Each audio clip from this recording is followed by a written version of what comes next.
Je suis Flaminia Carloni et je suis italienne de Rome, mais je travaille et je vis en France et je travaille sous le nom d'artiste de Flamignac. J'ai amené à la Biennale 3 œuvres de peinture à l'huile. Mes œuvres, c'est des huiles séchées de façon traditionnelle. Pour être en thème avec la Biennale, j'ai décidé de traiter le thème de la femme. Ici, on a Marie, pris pour nous, pêcheur. C'est une question par rapport à nos traditions.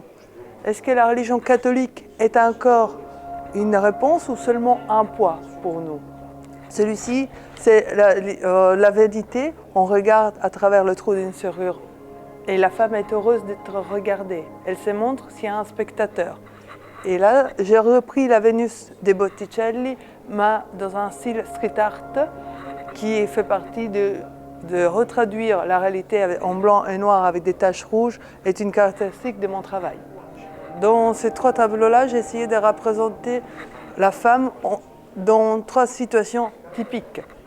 Sa relation à la culture et à la maternité, la vanité et sa féminilité, et le fait dans cette Vénus qui est, je lui ai mis le mal-être de ne pas correspondre parfois au schéma de la société. Cette Vénus pourrait être très jolie, magnifique, mais ne répond pas aux critères de beauté qui sont imposés par notre société où on a surtout des femmes très minces. Et le fait de ne pas être une femme comme la société voudrait, la fait être en mal-être. C'est pour ça que les tons sont beaucoup plus gris par rapport aux 2 autres œuvres. Moi, je suis un peintre figuratif narratif qui a eu un parcours assez particulier.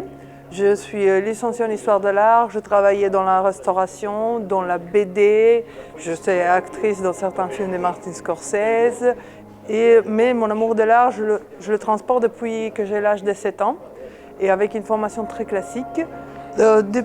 Pour pouvoir, j'ai fait plusieurs expositions et je travaille à Paris chez le galeriste Artrétude.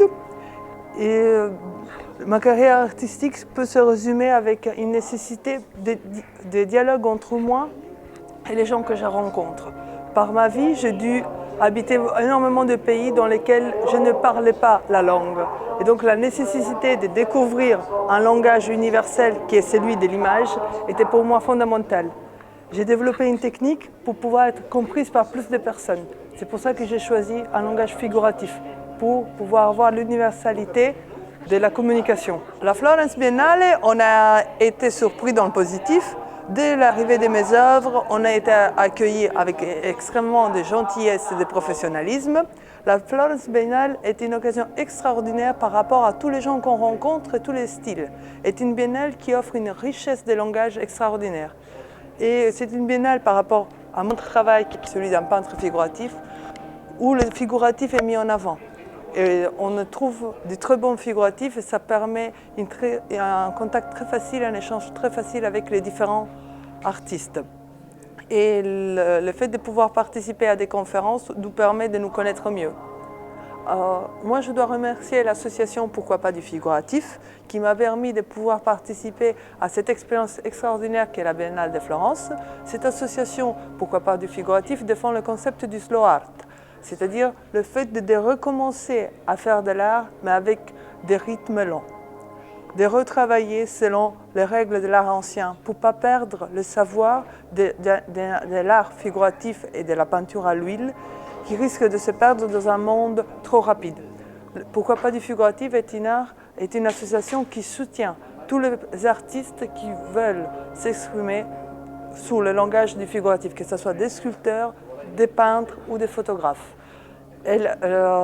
Pourquoi pas du figuratif a la vocation de soutenir financièrement les artistes figuratifs dans les circuits d'exposition internationaux.